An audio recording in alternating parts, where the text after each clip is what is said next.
Ngasi Manipur Exploring Knowledge YouTube channel na pujarakli Tokyo Olympic. Haukiba 2020 gi July tang kunmari dagi hauraga August ki tang mapan phauba pangthokani tauramba malemda khwaidagi sauraba sana khonabagi changdamnaba ama oiriba Tokyo Olympic tamthiraba laina laisat COVID-19 namaram oiraga yaithokhi.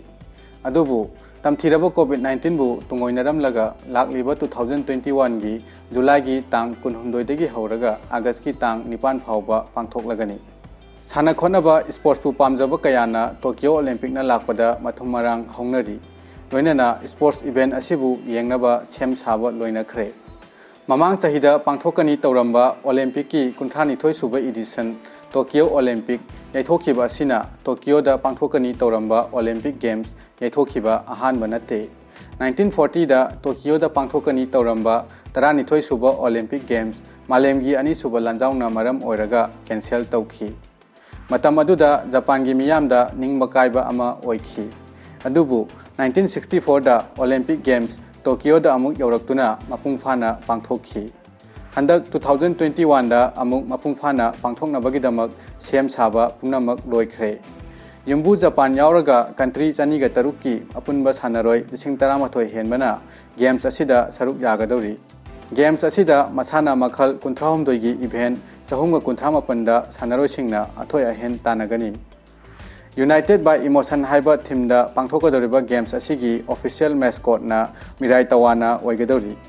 Mirai Tawa haibasi Japanese wahai amani wahan thokna Mirai haibadi future amasung Tawa haibasina eternity loiba naidaba punsi haibani.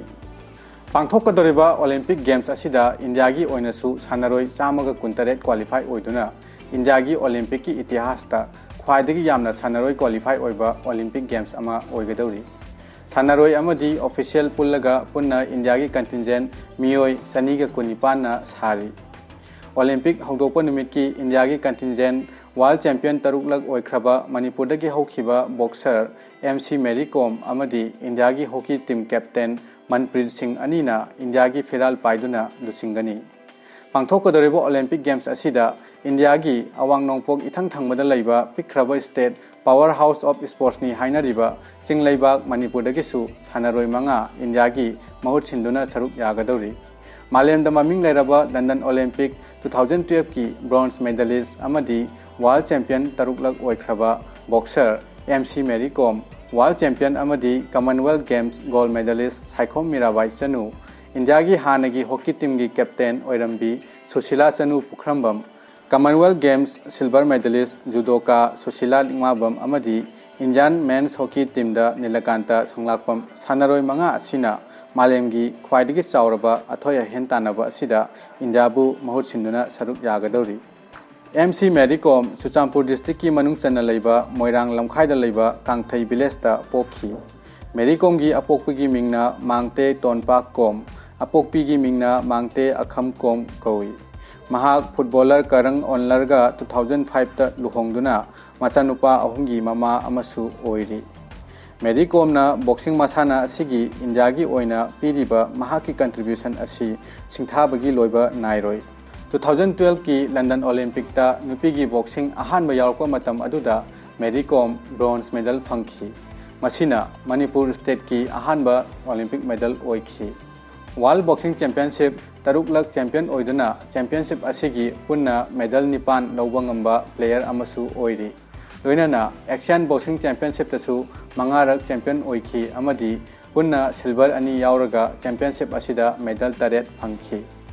Loinana 2010 Guangzhou Asian Games ta silver medal amadi 2014 gi Incheon Asian Games ta gold medal phangki. Masida natana 2018 da pangthokhiba Gold Coast Commonwealth Games tasu gold medal phangki.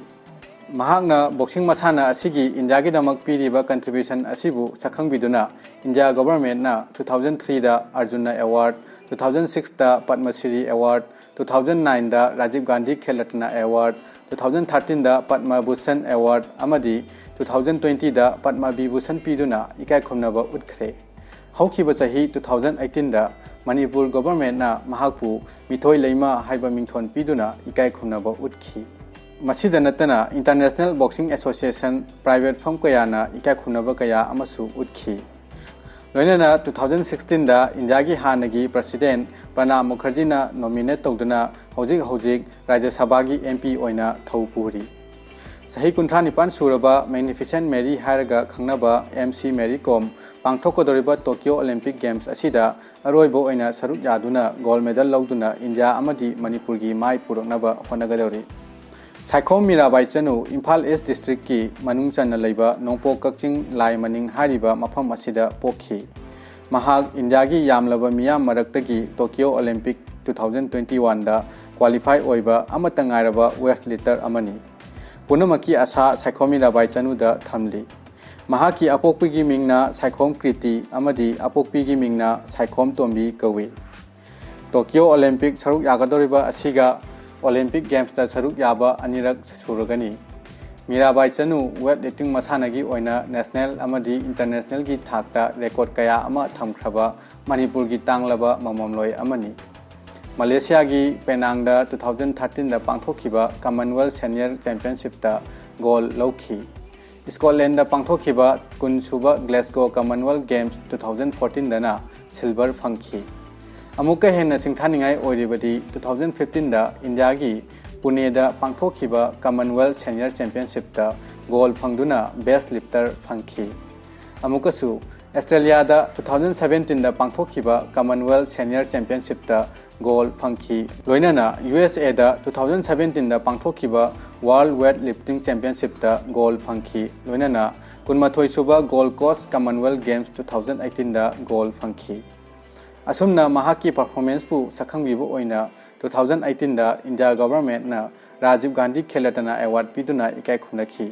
ꯆꯍꯤꯁꯤꯃꯛꯇꯗ Padma Shri ꯑꯦꯋꯥꯔꯗꯁꯨ ꯄꯤꯈꯤ world weight ꯂꯤꯐꯇꯤꯡꯒꯤ ꯆꯥꯔꯠꯇ ꯑꯅꯤꯁꯨꯕ ꯃꯐꯝ कल्लिबा मसागी चही 16 सूरबी मीराबाई चनु पांथोकदरबा games असिदा medal आशा यामना Chowna तौरिबा lifter अमा ओइरी Saikhom Mirabai चनुना weight lifting दा मथंदा qualify ओइबा मसिगा सब मानना जुडो हारिबा मसाना असिदसु India की अमता ngairaba Tokyo Olympic ता सरुक यागदौरिबा मणिपुर दगी हौखिबा जुडोका सुशीला देवी लिंगमाबमनी सुशीला देवी हैंगांग मयाई लेकाई इम्फाल ईस्ट डिस्ट्रिक्ट तगिनी अपोकपगी मिंगना लिंगमाबम मनिहार अमदी अपोकपीना लिंगमाबम ओंबी चाउबी कौई सुशीला आंगांग ओनिंगैदगी सानबा हौरखी तोंगान इंटरनेशनल टूर्नामेंट 13 सरुक यादुना मणिपुर अमदी इंडिया की मेडल कया लौख्रे महाकना सीनियर नेशनल जूडो चैंपियनशिप 2014 2015 की केरला दा पोंथोखिबा national games all India police judo cluster championship 2018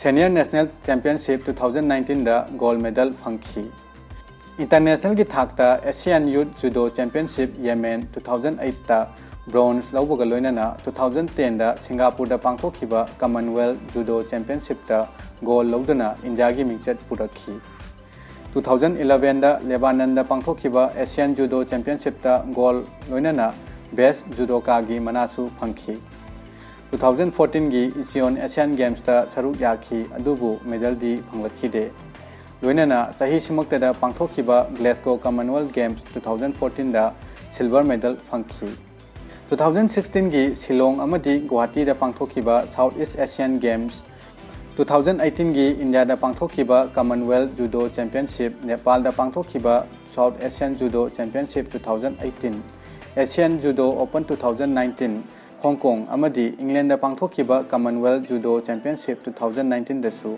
gold फंखी पांथोकदोरिबा ओलंपिक असिदसु सोइदना माई पाकनी हाइबगी आशा चाउना लैरी इंडिया की ओइना हॉकी मसाना की पलकपा मतमदा मणिपुर कांथोकलगा चटपा यारोय हंदक टोक्यो दा पांथोकदोरिबा ओलंपिक असिदसु मणिपुर दगी हॉकी प्लेयर अनि यावरी नुपी की टीम दा अमा नुपा की टीम दा अमा सुशीला चनु पुखरमबम हाना इंडिया की हॉकी टीम की कैप्टन ओरमलबा प्लेयर अमनी महाक थंगमैबन हिजम देवान लेकाई दगिनी अपोकपगी मिंगना पुखरमबम श्याम सुंदर अमदी अपोकपीना पुखरमबम ओंबी लता कौवी सुशीला चनु 2008 ता कोलालमपुर दा पांथोखिबा women's hockey junior Asian cup ता इहान हानबो ओइना इंटरनेशनल प्ले याउखी मसिगी मतुंग 2013 की जर्मनी दा पांथोखिबा जूनियर हॉकी वर्ल्ड कप ता कैप्टन ओइदुना ब्रोंज मेडल फंखी Senior tournament ihan hanbo oina 2014-15 Women's FIH Hockey World League ta yauki.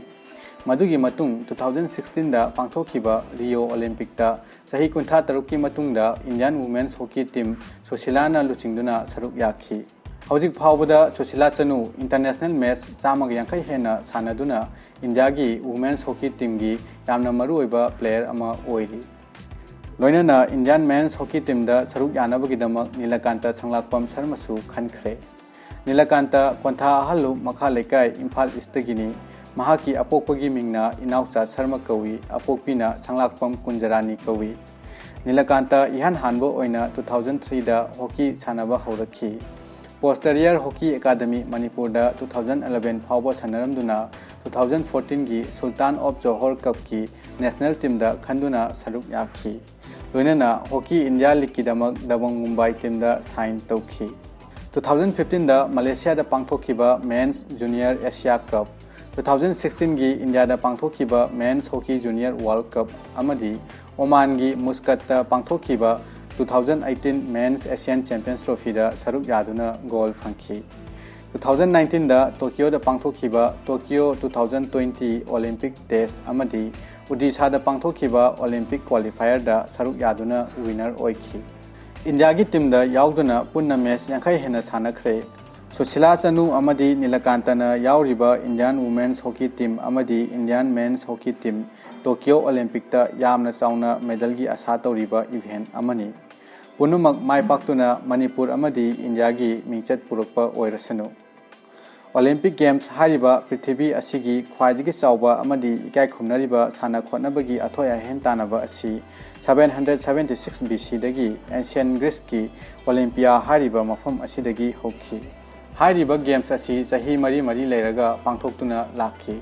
Adubu 2nd century BC gi maya chalakpada Roman Empire na Greece pu khudum chalaba matungdagi di Olympic Games asi tapna marai chaidaba horakhi amasung lepkhirami. Matam kuina lepluraba matung 1894 da Baron Perry di Coubertin hariba France macha asina International Olympic Committee ama semki. Matung tarakpada ngasigi Modern Olympics asi 1896 ta Athens ta pangthokpa horakhi. Hariba 1896 Olympic Games asida country tarahumdoi dagi sanaroi chaniga marfuna tongan ba event nifuga humdoi da saruk yakhi. Asumna pangthoklakpana 2020 da pangthokani toramba Olympic ki kunthani thoi subai edition Tokyo Olympic pandemic na maram oiduna yaithokluraba matung bhabok changhandana 2021 gi July gi tarik 12 dagi August ki tang 9 phawba pangthoknaba sem saba loikhre. Asumna pikhraba chinglaipak Manipur dagi su India bu mahut chinduna sanaroi manga na saruk yagadoriba asida makhoi manga amadi India gi contingent na thengnagadoriba lamba singbu khudum chanduna mai pakna halaktuna Manipur amadi India gi mai purakpa oirasanu.